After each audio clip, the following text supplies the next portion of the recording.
Thank you so much for joining us again for another episode of Face to Face with Race, on Race rather, with myself and Royden. So thank you for all the feedback that you've given us. Again, we encourage you to continue having the conversation. It's not just between us, and hence, like we said, rather in the previous episodes, we're not representing the entire Black community or the entire white community. We acknowledge that it's made up of people like yourselves. So we want you to jump into the conversation and share your stories with us. And let's pray together as believers as we walk this journey of building trust between cultures, between different tribes, ultimately for the glory of God and for the benefit of this world. We're continuing today with our fifth episode, bro? Number 5. Yeah. Number 5, and we're going to be looking at racism in the body, and this is a big one in terms of us having had set up everything else in the previous episode. So we've spoken about race, and it might seem that it might have been from an abstract perspective. So it's race out there. What does it mean for the general culture? How can we view certain topics when it comes to race relations? But the heart of why we started Face to Face was for the family at Christchurch Midrand and anyone else outside of the family that benefits. Praise the Lord for that, and we hope that it will be helpful for them. But we wanted to be faithful to the people God has called us to look after as leaders, and we wanted to speak to you guys at CCM. And so this is special in that sense that episode 5, we get to do that and speak about racism and how it looks like at Christchurch Midrand, at corner 9th and 11th. And so we want to bring the conversation into that space. We can't meet now physically, but we all remember how it felt just meeting on Sundays or coming for life groups or whatever other things that were happening at church.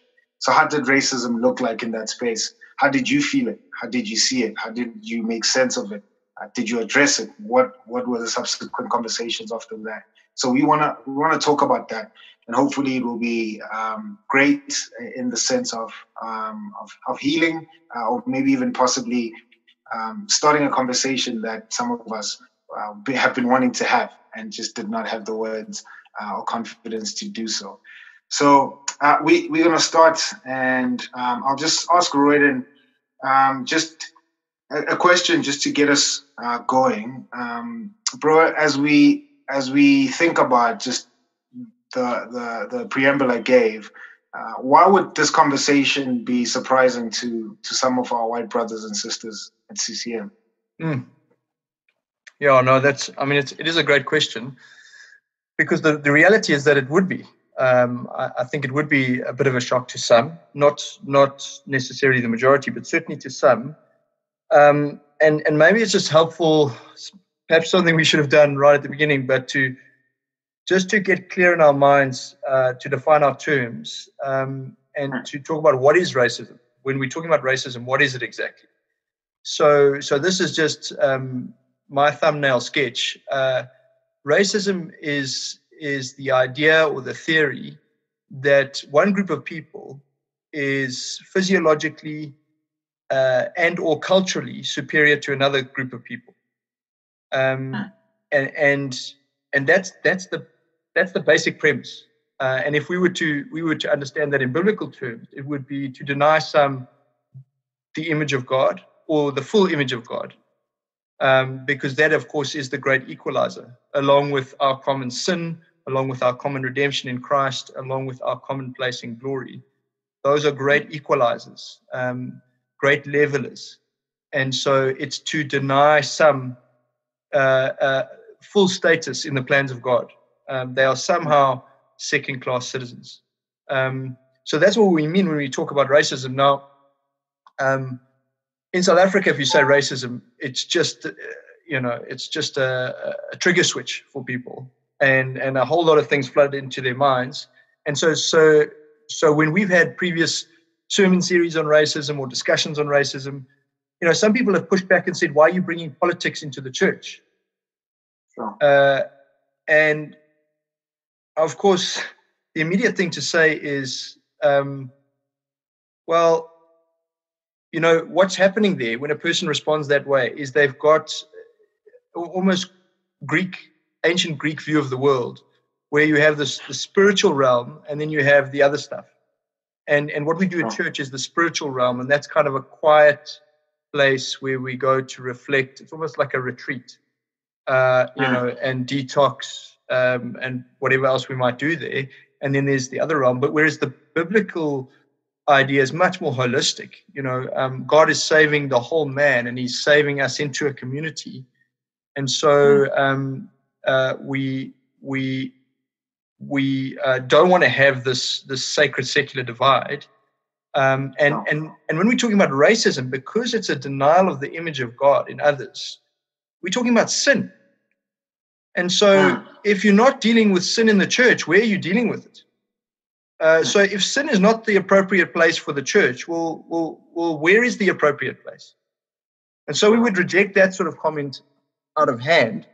So there's one reaction that perhaps deserves a kind of a stronger response, but then there's other one where you can kind of empathize much easier with where a person is coming from. It's almost like what we might call an over-realized eschatology. In other words, the person has understood that we have heaven on earth now, and so once you're in the church, things like racism kind of evaporate. We're in a holy zone, and heaven has come down, and we're enjoying it now. And so, why would there be racism? Well, again, the scriptures help us here, and it's clear that we are living, in between the ages. We're living between Christ and His cross, and his triumphant, victorious return, when He'll deal with sin fully and finally, and it'll be banished forever. But in that space, the power of sin has been broken, the penalty of sin has been broken, but the presence of sin remains. So there's this residual sin. And of course, if you were to pick a sin that would abide or would continue to reside after the definitive action of Christ on the cross, if you were to pick a sin that would reside, and we would continue to struggle with in the South African context, well, of course, racism is most likely, just because given our history, we were so saturated in these ideas, and of course, they're appealing ideas, right? To believe that you are better than another group, just elevates the self, and then this group, they're at your disposal in all sorts of ways. So it's a very attractive idea to the sinful heart. And so one, it's attractive, and so we like to hang on to it. And two, we spend so very much time in that space. It's like, if before Christ you had a problem with alcohol or you had a problem with sex addiction, you're likely to carry some of that into, in some cases, it's absolutely miraculous, and the Spirit of God does a work in you, and you never struggle with it again. But I wouldn't say that's the norm. So if that was your main struggle before, it's likely that you're going to have residual struggle afterwards. And so it is with a culture that was so steeped in racism. It's likely that we're going to carry that through. Not in the sense that it owns us, that we're slaves to it, that it's the original sin or that it's the only sin, but we're likely to struggle with it because of our past. We've got to remember that we all bought into the lie. We all swallowed this propaganda. Black people in one way, white people in another way, but it's the same lie. And so that lie, it's a soft voice in the back of our heads constantly, and we've got to recognize it, acknowledge it, and damn it to the pits of hell where it belongs. But that's just to cover some of the ground as to why we might find it surprising that we're talking about this in the first place. Sure, and I think that, I posed the question particularly to white people, but as you're speaking, I'm like, those truths apply to all people. you know. So there might be black people. At least I've had a couple of black people say to me, like, churches don't want to talk about this stuff at all, you know. So it might also come as a shocker to them, like, why are you guys talking about it, you know? And so as you're speaking, I'm trying to answer them in my head from how a black person might be seeing this, but I'm like, no, what you're saying applies to all people. That's why we're talking about this, you know. We all find ourselves in South Africa.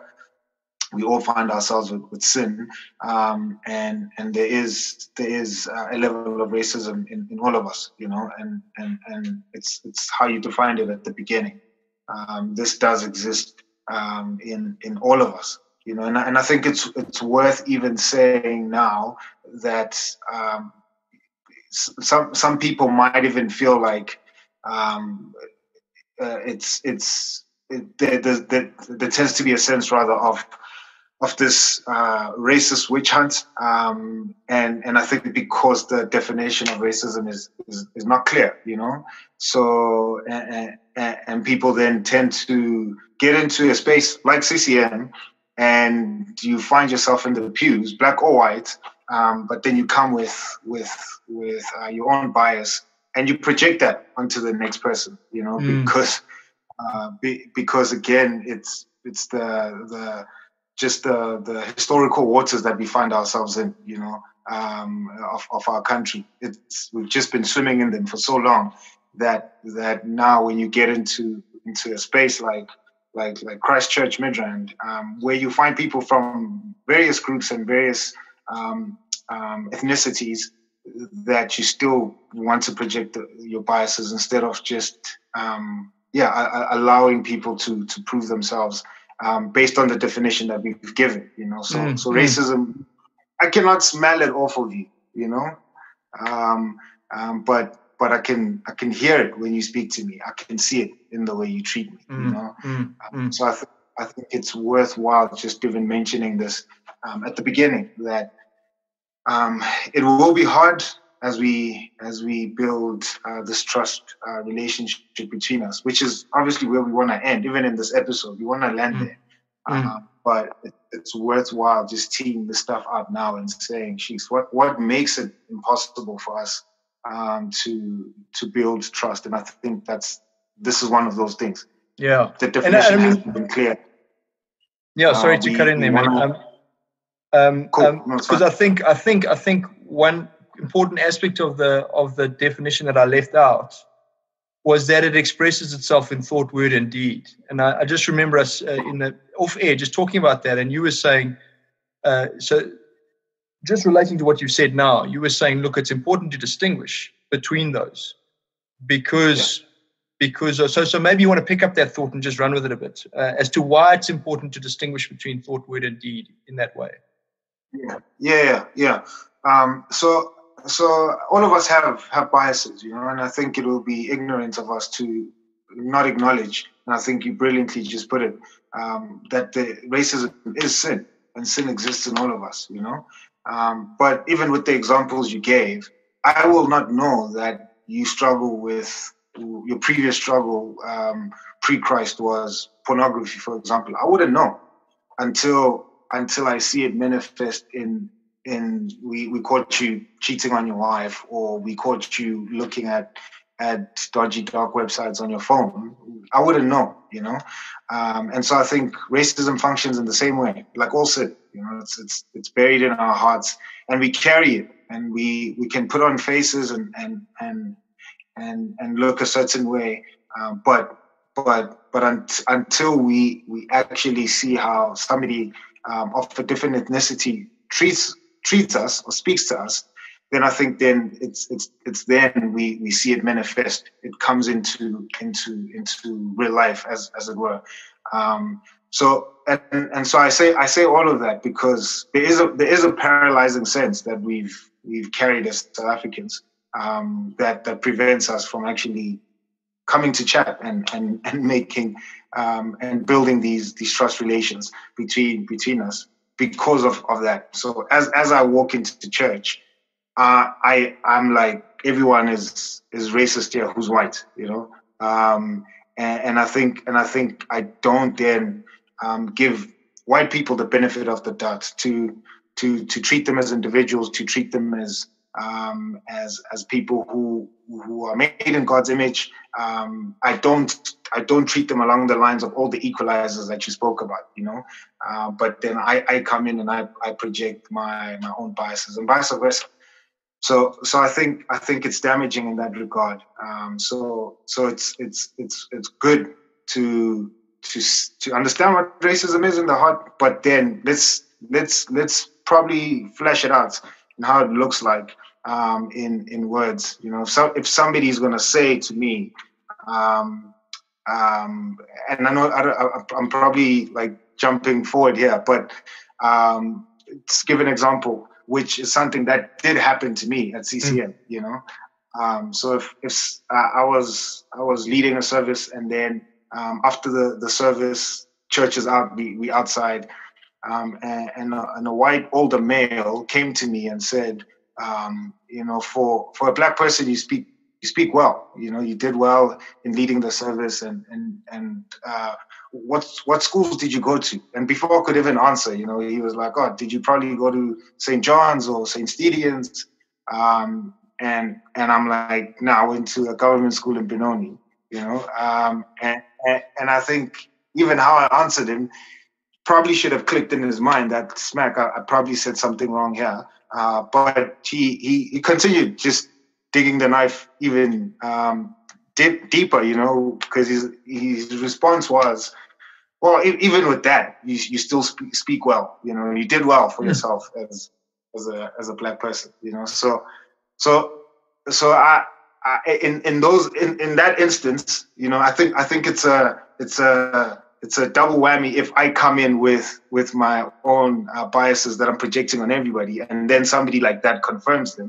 I think it widens the gap even bigger, But I think if I had come in and just treated everybody equally, and given that particular man the benefit of the doubt, and when he said what he said, then I acknowledge, oh, you're being racist now. So clearly, I know there is racism that exists in your hearts. I knew it before, but that's not what I came at you with, and now I'm seeing it manifest, and we can talk about that, And I think that's one instance.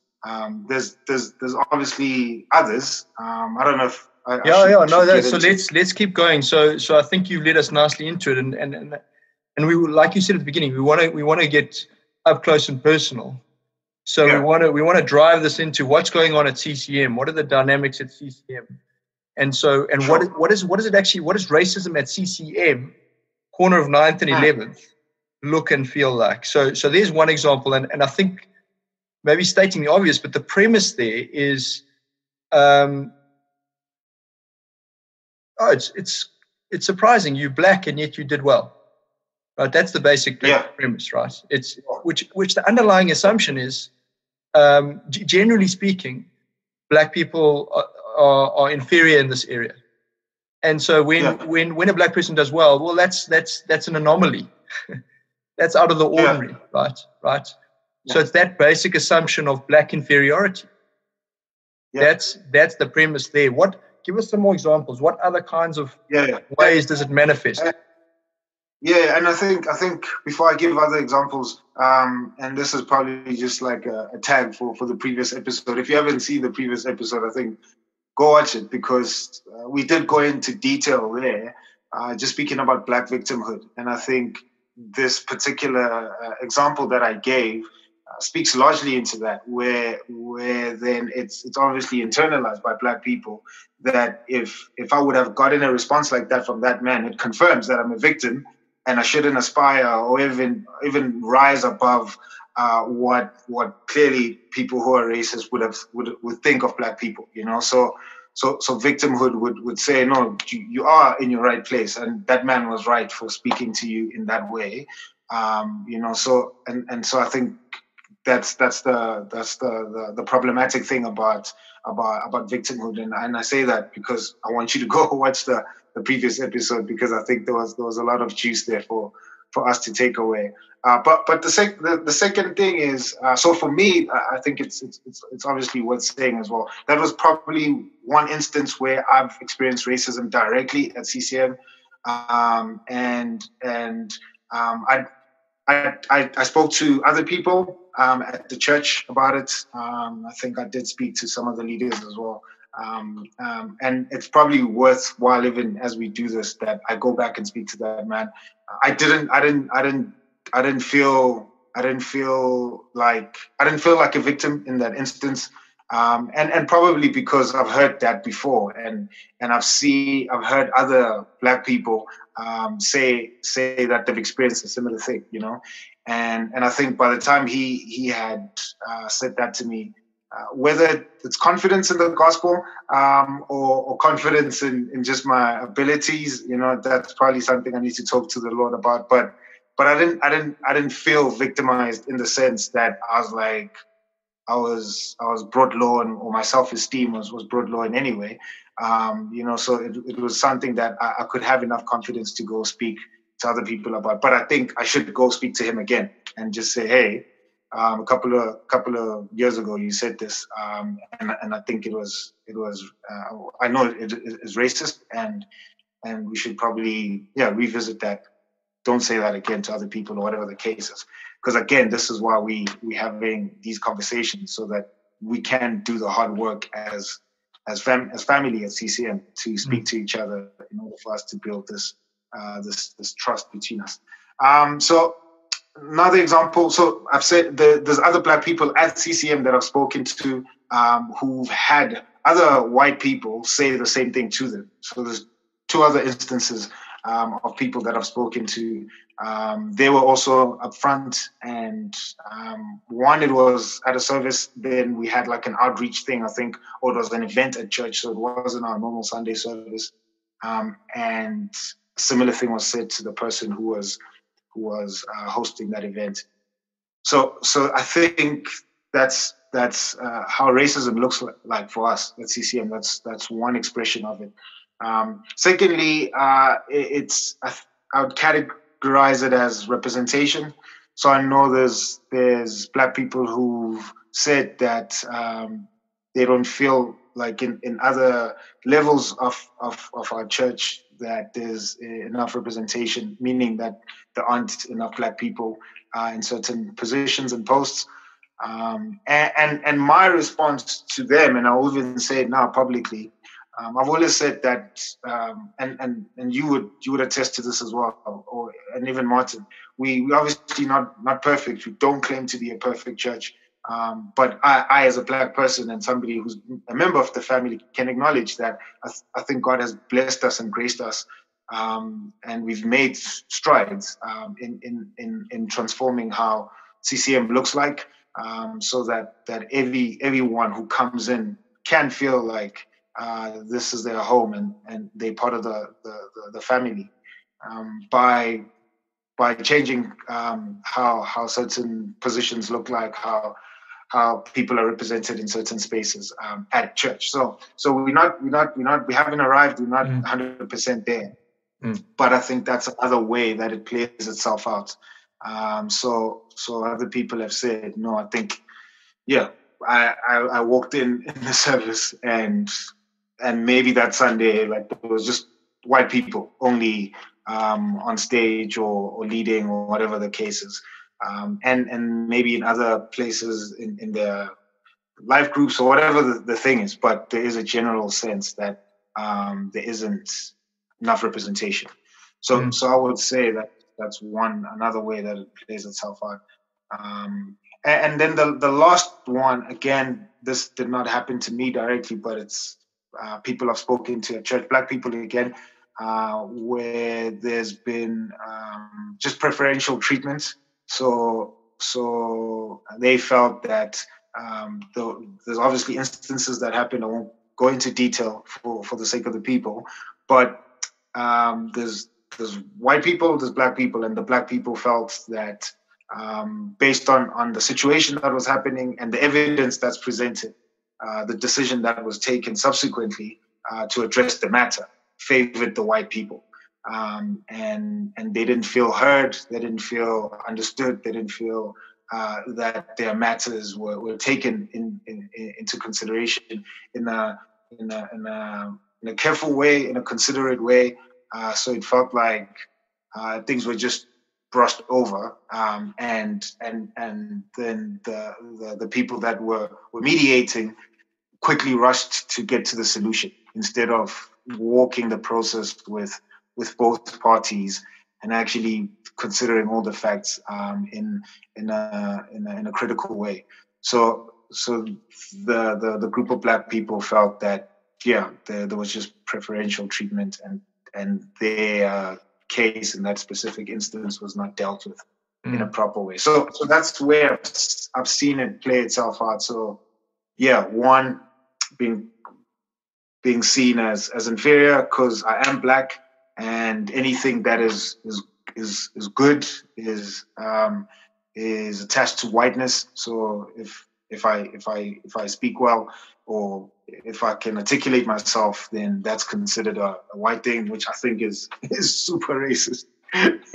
But that's one way, and then representation, and then the last one, preferential treatment.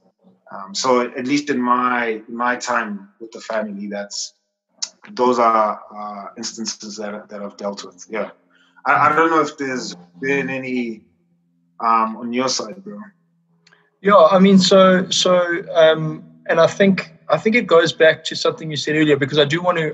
We are going to come to a stage where we say, okay, so if there is racism, well, how do we take it? How do we address it?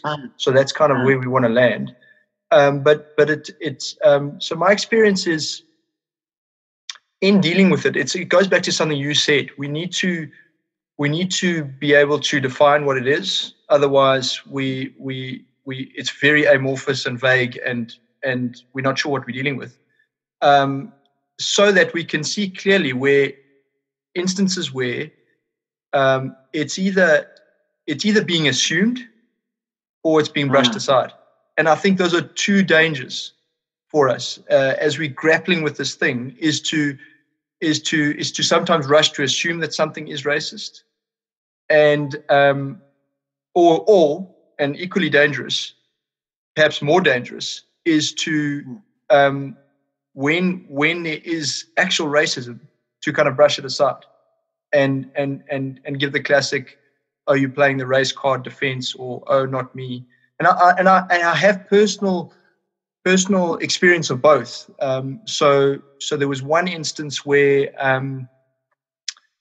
I had someone came to me and said, "Listen, I think what you did was racist."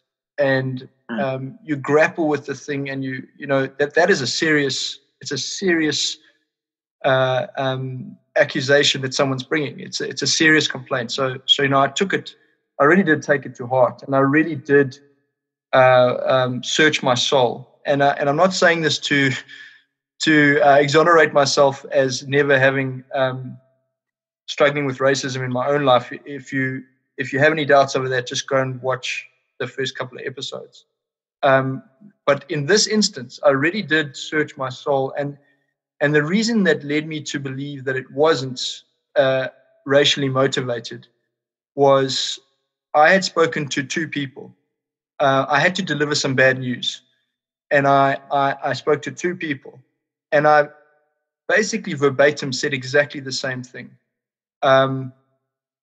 But the black person who heard me assumed that it was racially motivated. And when we spoke it through, the person was I think felt comforted that it wasn't racially motivated, because I could say, well, actually, I said I delivered this news to two people, and so it's the same news. I didn't discriminate.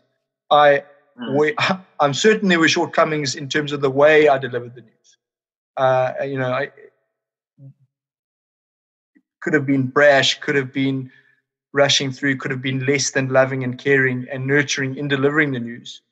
But I'm fairly confident that this instance wasn't racially motivated. And I think because of the sensitivity, sometimes in a conflict situation, we can default back to our old prejudices. So it's a conflict, but because it's a conflict with a black individual, I'm going to assume the worst of this person. I'm going to assume all the stereotypes that I carry about black people, because our blood is rising and we're getting emotional. There's some sort of thing, so immediately we fall back into our camps. So I think that's one danger at CCM when we are legitimately trying to deal with this thing. The one danger is that sometimes we are quick to assume that it's racism. The other danger is that we are quick to brush it aside and say that it's not racism. So I have a personal experience of that where there was a guy that I was trying to help, and it was so obvious that this was overt racism. I mean, it was a negative behavior, which was fine. Okay, so this person had been lazy and incompetent, but then the lazy and incompetent behavior, instead of this individual was lazy and incompetent, it became they and them, and that negative individual behavior was now generalized across a group. So immediately you're in racism, right? If we go back to our initial thing, you've got a negative behavior. That negative behaviors belong with this group. In some ways, they are only partial partakers at best of the image of God, all those levelers we spoke about. And so, really had to grapple with this individual and the justification. So you see the human heart. So I have empathy because I know my own heart works in similar ways whenever I'm confronted with sin. But it was like, but I love black people. I was kind to this black person once. I was, it was that sort of I always greet black people or whatever it was a failure. And this is why I think the definition of racism is so important. So you can be kind and loving and caring and nurturing to people you think are less than you, right? Yeah. This is the thing. So it's the underlying assumption that this person is actually inferior to me because they belong to this inferior group. Now I can be kind and loving and have had a black friend once back in the 80s and all of those things, but I still think as a group they're inferior. So I think that's the problem, and these are the kind of rationalizations we bring, or we just dismiss the thing out of hand. Oh, race card again. So I think those, as we're grappling, and we're going to come to this, but as a body, we want to grapple. So we want to hit the thing head on, and we're going to talk to that in a moment. But as we do that, I think we've got to be just aware of the pitfalls.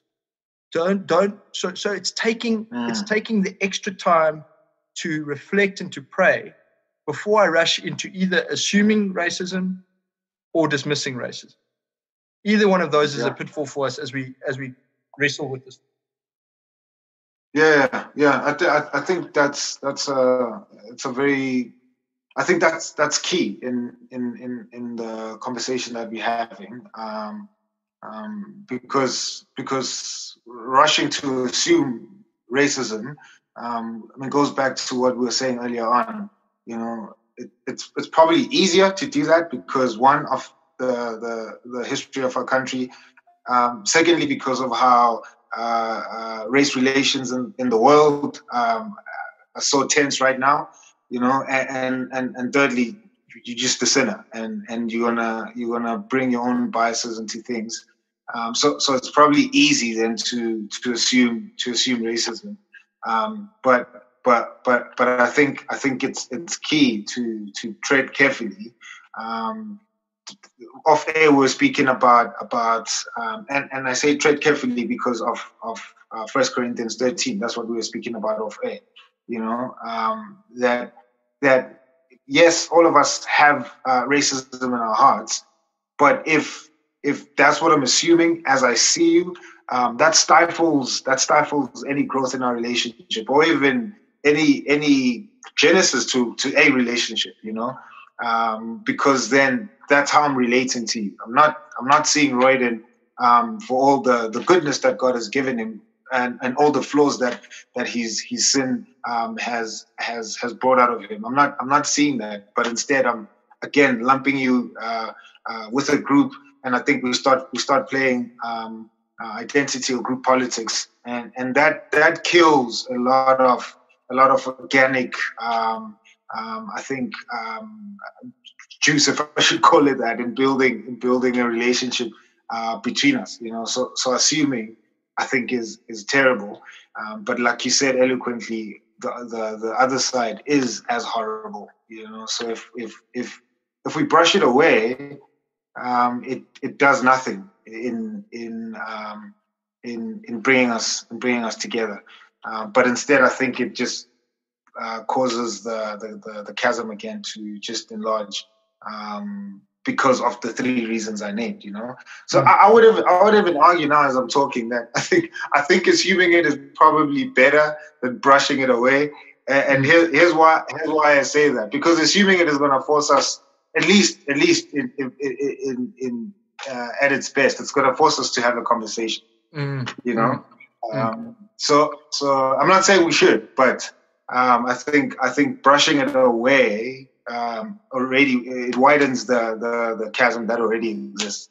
So if you're just playing the race card, if you say that as a white person, so then you shut all forms of communication between us.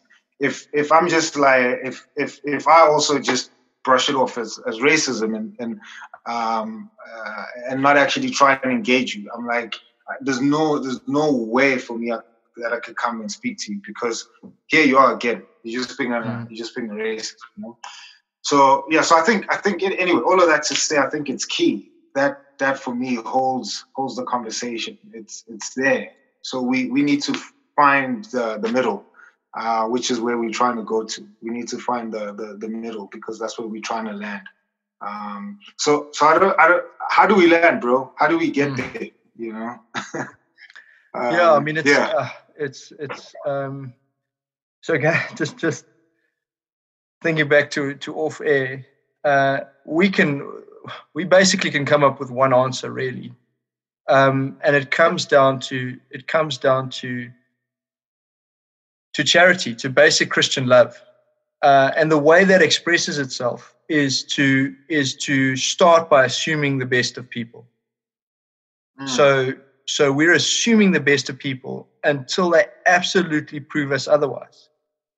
Now, where we at, because of frayed race relations and our history and every horrible racial thing that surfaces in the media, and all the prejudice that we carry, all that baggage, where we at is the inverse of that. So we assume the worst until proven otherwise.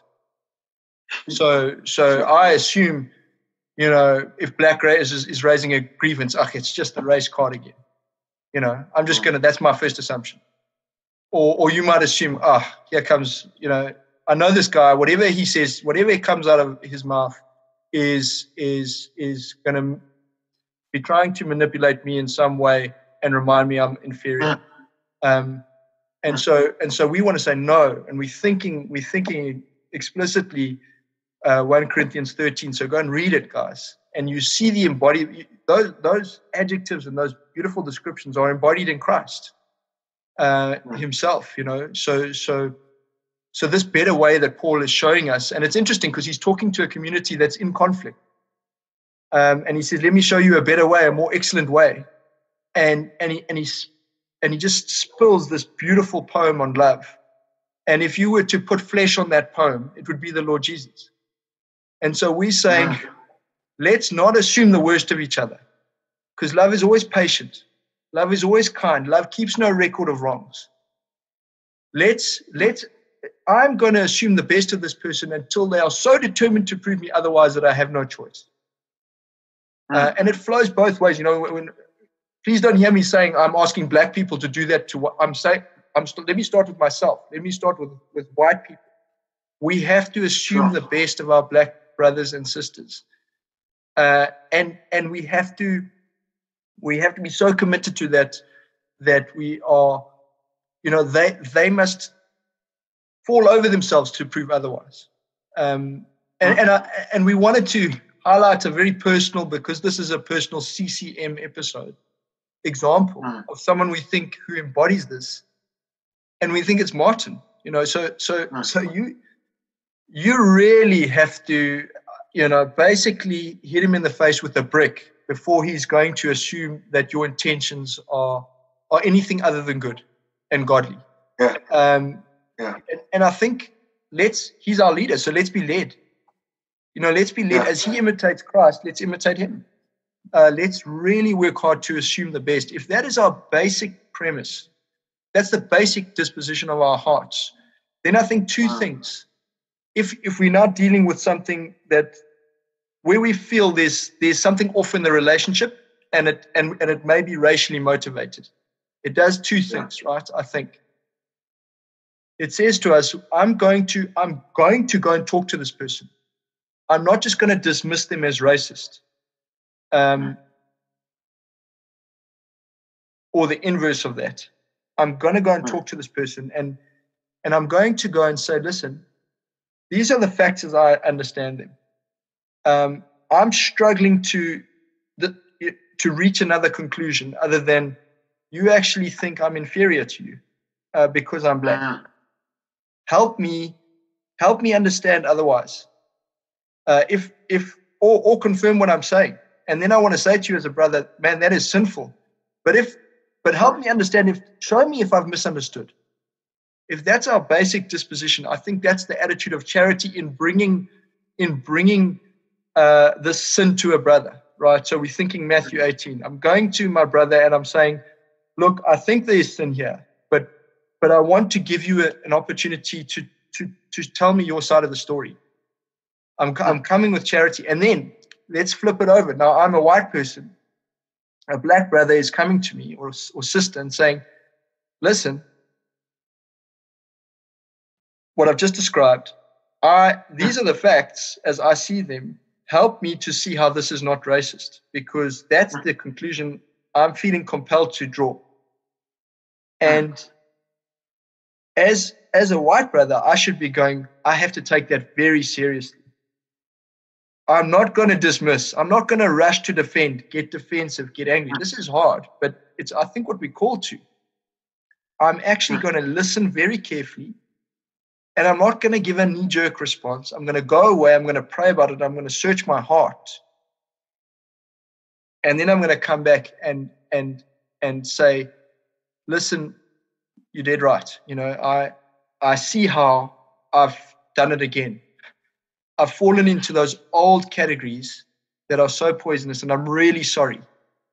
Or actually, listen, in good conscience, I really have wrestled with this thing, but look, there's another way of interpreting it. Let me show you that I can see why you heard this, but this is what I meant. And genuinely, sincerely. And like you said earlier, and I think you did right, we want to err on the side of, sure, I am prone to racism. So I want to err on the side of taking this too seriously than taking it not seriously enough. If I'm going to err, I want to err on that side because we're committed to finding each other. So we're not going to find each other if we don't come in charity and receive in charity, receive in love, come in love and receive in love. We're never going to find each other. And I think that love expresses itself in assuming the best. So coming with trying to assume the best of this person, and then also, again, as you're listening to someone say to you, listen, I think there might be sin in your heart. Again, assuming the best, and saying, I really want to hear you, because I actually want to grow as a Christian, want to grow as a believer, and I want to love you. And so I'm gonna take the time, and I'm gonna self-reflect. I'm gonna introspect, and I'm gonna give you an honest answer as best as I possibly can. And I think that is the kind of the foundation. If I can put a question back to you, I don't know if you have any comments, but you were talking about our motive in all of this and how it differs from the world. So what is driving us to work on these things in this way, as opposed to say calling out racism at Deloitte or whatever the case may be? Yeah, sure. And I think before I answer that question, I think I do have a couple of comments. So the first one is just even thinking about white brothers and sisters, and and I think it's just because of how things have been set up in our culture, and considering our history as well. Black people were oppressed, and so most of the time when we do speak about racism, at least in my experience, it's normally coming from white people, and so even the examples that we give, it is again the black person who is calling out the white brother or sister and asking them to sit at the table. But I would even urge white brothers and sisters to say, don't feel like you can't speak.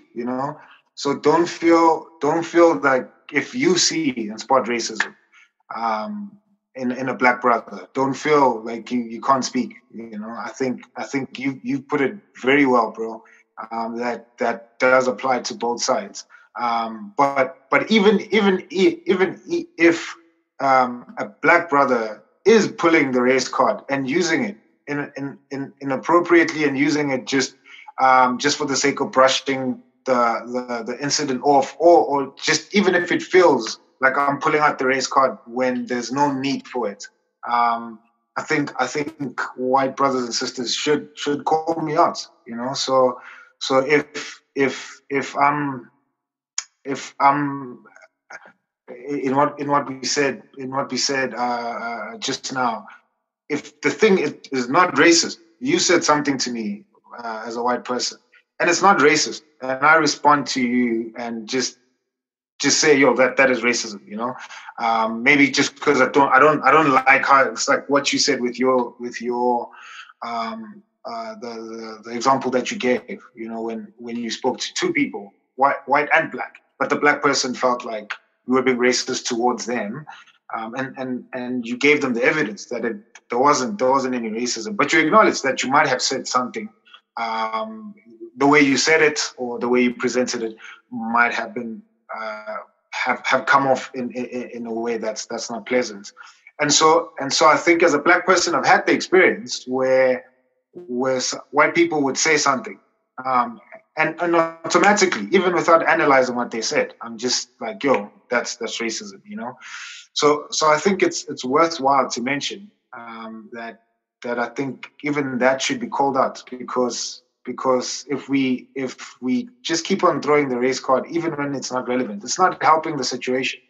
We're making things that are not racism, and then I think we're playing into the narrative that the culture is painting, that anything that happens between Braden and myself is just is on race lines. So even when something is not like that, I think there can be a tendency, at least I've seen with black brothers and sisters, where we analyze, interpret, and translate any circumstance along racial lines, and understandably so, because of our past and how the media has painted things. So I would say it might feel awkward for a white person to say, Jax, I think you were just playing the race card there, because you think, as a white person, it's not my place or whatever. And all of this, because I'm trying to get to the question that Royden had asked. I think there should be space for you to come and say, hey, I think you played the race card there when it's not necessary. Again, it will facilitate conversation. Again, it will bring us to the table. There's something that we said in one of the earlier episodes. Anything that's worthy of having, there's a whole lot of offense that will come with it. It's inevitable that as we try and fight for something that is good, because we two different people, we have two different perspectives, there will be some level of offense. There will be some offense that's observed and even given by both parties. And so I remember we said, and I think I'm bringing it up again because of what we're talking about now. One, it's worth having this relationship. So I can risk being offended, and you can risk being offended and offending as well, because we're trying to get to a place where there is trust, a place where there is love, a place where we genuinely care for each other. In a marriage, you'll offend your wife, she'll offend you, but you both know that we don't divorce because of the offense, because there's something bigger that we're fighting for. So I say that again to white brothers and sisters. If you think it's too offensive for me to go to say to black, I think you just pulled the race card yesterday when we had that conversation. Yo, come through. Let me be offended. It's fine, because I know that there's something worthy that we're fighting for. You know, our culture has painted again this narrative of offense, where if I just say you've offended me, I think it's even worse than calling you a racist right now. So I could just say, yo, Royden, I didn't like what you said. It offended me, and that I've just equated you to Satan himself. You know, so I think I've seen, at least even we did a race conversation at the evening service a while back, and I had a big push to say, let's invite white people, let's talk. Royden is my brother. Martin is my brother. Eddie's my brother. I can't just primarily look at you as white people. The gospel compels me to dig deeper than that. You made in God's image. We connected first and foremost by the truth that we made in God's image. And if I can't see past your skin color, and not that I'm colorblind or I'm ignoring it, but if I can't look past how the culture has presented both of us to each other, then I'm not being faithful to the gospel. I'm not being loving. I'm not doing what Paul calls us to in Romans.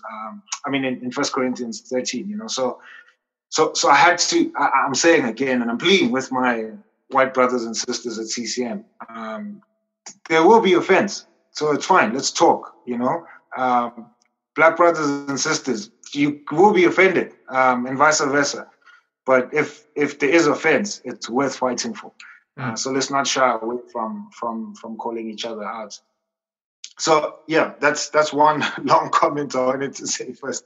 But secondly, before I even answer your question, I just remembered there was another instance of just some racial tension, and it was at CCM.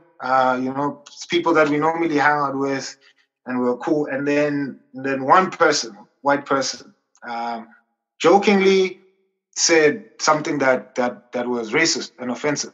And in that moment, I remember feeling, this is terrible.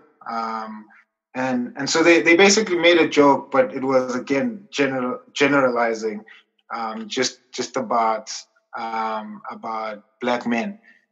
So it was just hard to swallow in the moment. And I remember just speaking to the other black people it was a bride, immediately, and saying, hey, was I the only one who had that? Maybe I'm reading too much into something. But it was all confirmed again that no, we heard it the same way, we feel the same way. And so I approached the person and spoke to them. And turns out they didn't obviously see it that way. It wasn't intended to be racist. Again, because of the culture at CCM. Again, Martin normally would say that that we family because of how we insult each other. And that's not to say we're being overtly racist and deliberate towards each other, but just some of the jokes that we have towards each other and how we just tease each other. And so I think it was in that same spirit, in that same vein, but it then hit the racial nerve. And so when I explained, that person saw it.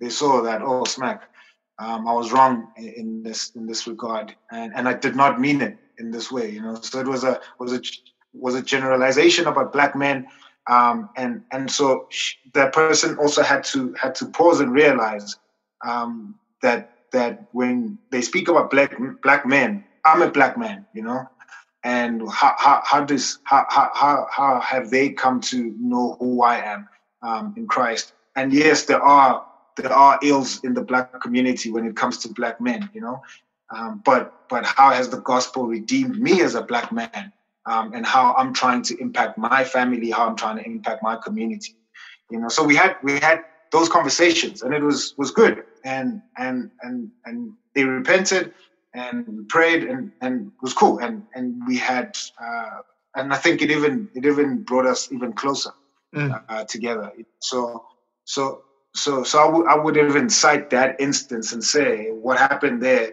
The thing happened. I consulted other people, so I didn't just assume that, why are you just being, although it was very clearly racist, but wisdom said, let me go consult other people who were there. And if obviously you don't have the privilege of having other ears, then I think it's best to just go ask somebody else. This is what I heard verbatim. What do you think? Maybe let me go.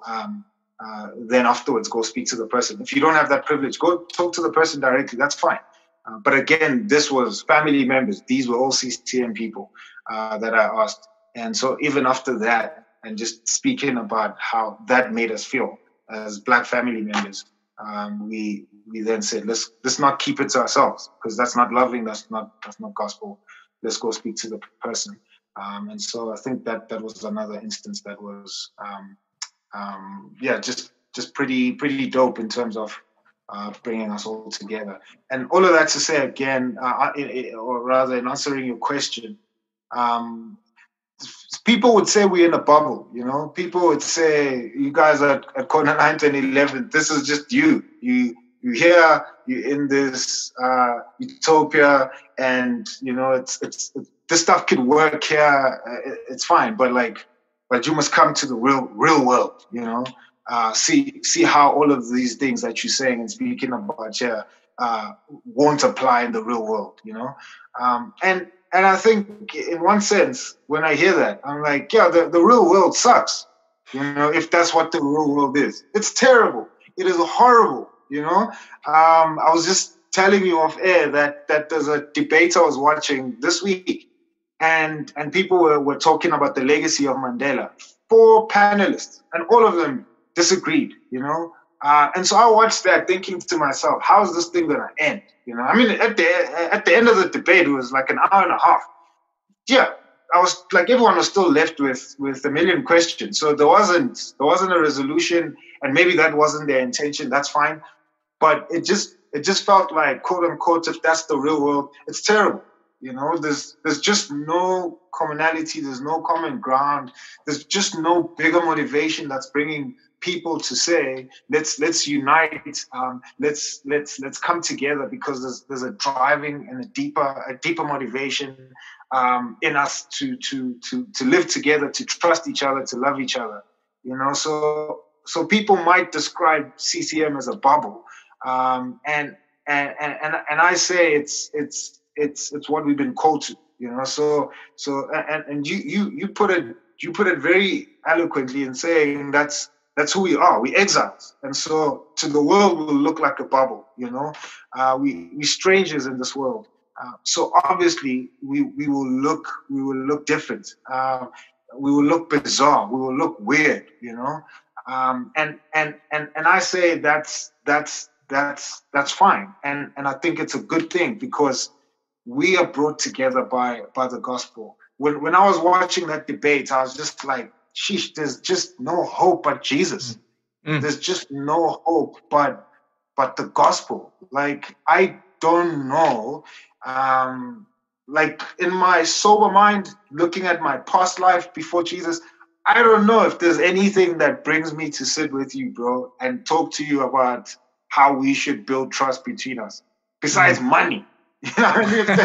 I'm like, if you're going to tell me you're going to give me gang loads of money, maybe, But I'm just like, there's nothing, I've got, bro.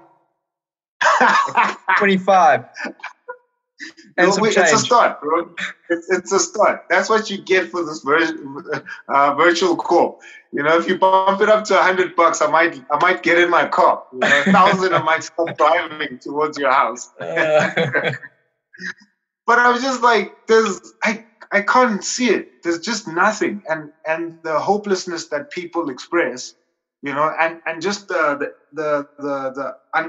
endless pit of speaking about racism and just the hollow bottom. You just can't get to the bottom of this thing, because there's just all this hurt, there's all this pain, there's all this injustice, there's all this wrongdoing, and people are coming at it from a million different angles.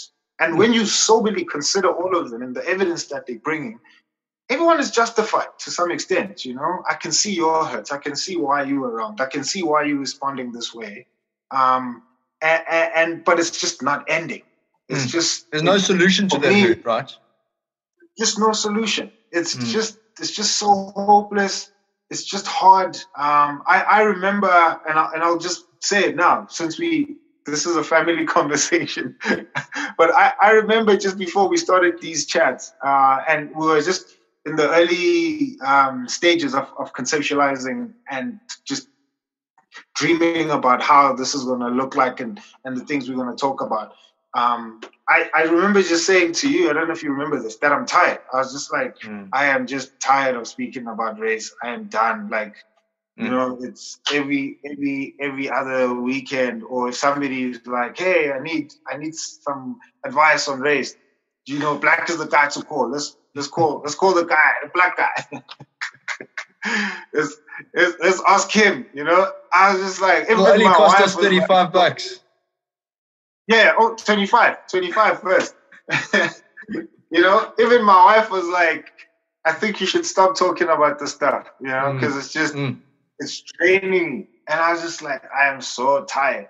But I remember having a conversation with you at your house, and I came back fired up, and it wasn't just because we were having like an amazing conversation about race relations, but it was just the reality manifesting before my own eyes of what the gospel does to people who come from two completely different backgrounds, completely different histories, who come with their own biases, their own prejudices, and we come together, and I'm like, smack, like the only thing that's energizing me to continue even having this conversation with Royden is Jesus. There's nothing else.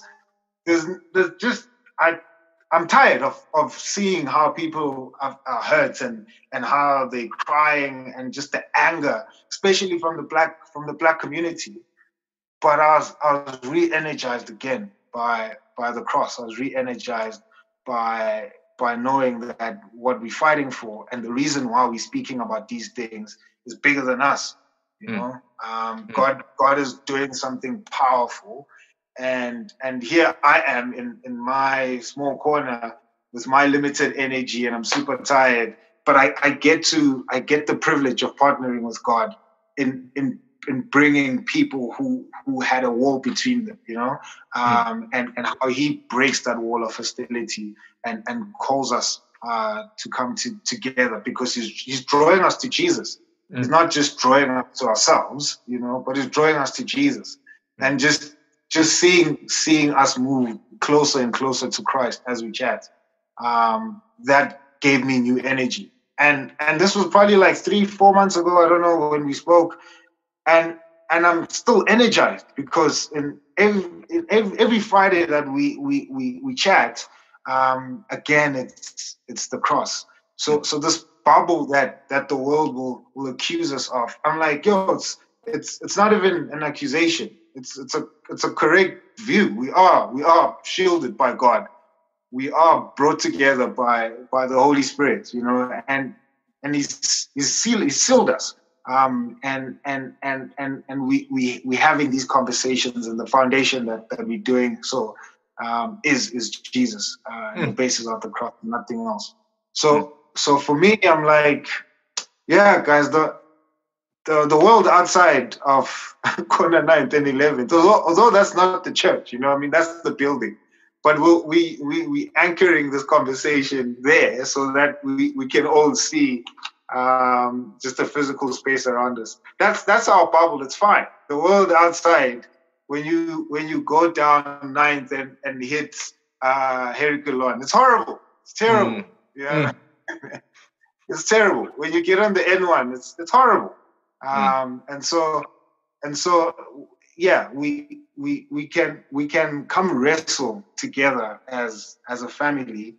Not easy again. So don't hear me saying this is a cop out, or You know, you said it at the beginning. People might think, we're at church, racism is done. It's not done. We've cited instances where we're dealing with race.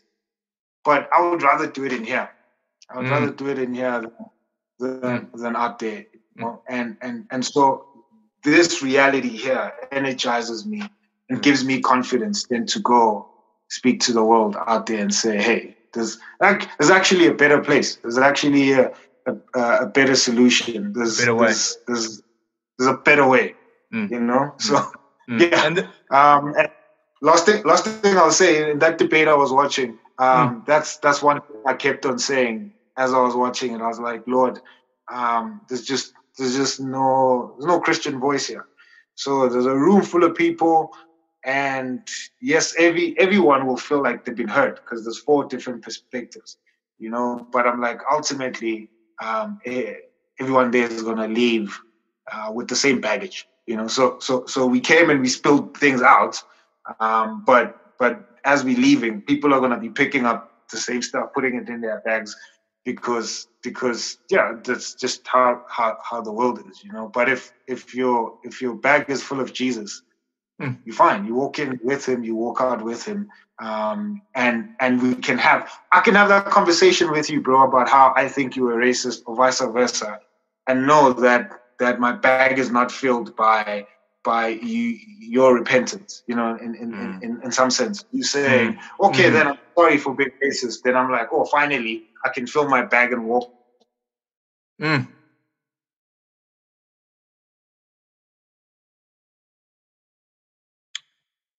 We've lost you, brother. It was a brilliant note to end on, folks. Maybe we should end there, because that was a profound thing to say, that we are not filling each other up with our mutual repentance or anything but the Lord Jesus Christ. So with that beautiful shot of black, I think we're going to leave you guys. I think we've given you more than enough food for thought, and I hope you'll join us next time. God bless.